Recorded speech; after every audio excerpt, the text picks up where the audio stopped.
is Cheryl Smith and I'm the owner of Consider It Done Transition Services. I'm here today with BHI Communities and we're going to get to the bottom of the real cost of moving. So you've done all the work. You've done the downsizing, you've done the donating, you've done the giving it away to friends and family. And part of this process, to wrap it up with a bow, is to get out of your current location into a new location, whether that's locally, nationally, or internationally. One of the sad facts about moving, especially if you haven't moved in 10 or 15 years, is the cost has really gone up. National statistics say that over the past 2 years, moving has gone up over 15% in cost. That may knock some of you out of your chairs, but I'd rather you know what those costs are going to be up front so that you can plan ahead. When you're going to move, you've downsized and most likely going to a new space, that's going to be your biggest expense, right, is your living situation. The one closely behind that could be your movers, believe it or not. Movers can really vary in price and services they offer. When you have located who you're looking for, we're going to start again looking on the internet, checking their services, looking at their reviews, and then actually calling a mover and asking them to come to your house. They really do need to come to your location so they can see all the items that are going on the move, all the furniture, all the boxes, any patio furniture, a lawnmower. The list can go on.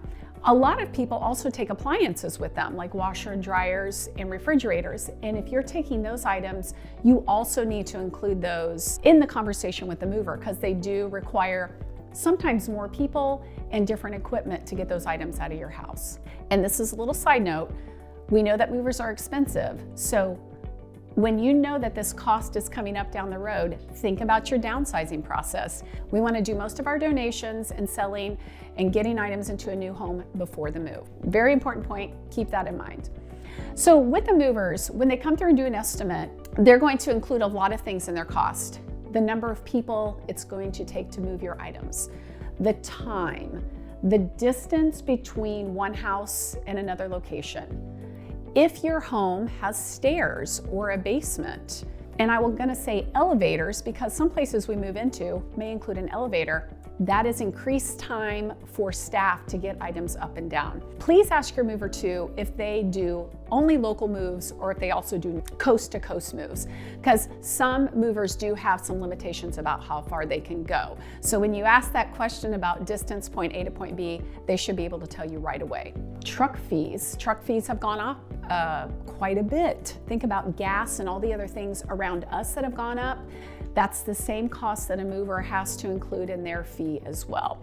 There's also valuation, insurance, and if you want additional coverage, that does cost a little more. So when you think about all the things that could go in there, specialty boxes, TV boxes, wardrobe boxes, it can really add up. It's just not a matter of a truck, some people, and moving it. There's a lot of other pieces in there. So when you get an estimate from the mover, make sure you see all those and you understand what they mean. So when you see that final estimate, you'll be more likely to accept it. Just take a deep breath and know it's going to be one of your bigger costs. We don't have exact numbers, but typically a local move, if you're moving within the same area, the same town, could run anywhere from $1,000 to $3,000. National moves, whether it's state to state, coast to coast, which your mover will call an interstate move, could range anywhere from $6,000 up to $15,000 or $16,000. If you're moving from the Midwest out to a coast, there's just a lot of time and effort, hotel rooms. So just be prepared to ask those questions and understand that that cost does include quite a few extra things the mover puts in place to make sure your items get from point A to point B carefully, safely, and undamaged. That's their number one concern. And remember, if you've hired a professional, you do have somebody on the side that can help you talk with movers, help you with inventory, and make sure you get all the information you need. So another bonus to hiring somebody to help you with this process. I want to talk too, there's some other little costs that start popping up when you decide to move. For example, you might need to buy some additional supplies. Maybe you're choosing to pack a few special things on your own. So think of the cost of boxes and paper and tape.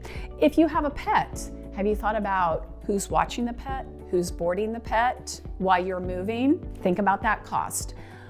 One of the jobs we do for families that are moving is we do home check-ins for them while they're moving, because their house may be on the market and have not sold, and they still need somebody to look at it. So there's that monthly or bi-weekly fee to have somebody come in and take a look at your house.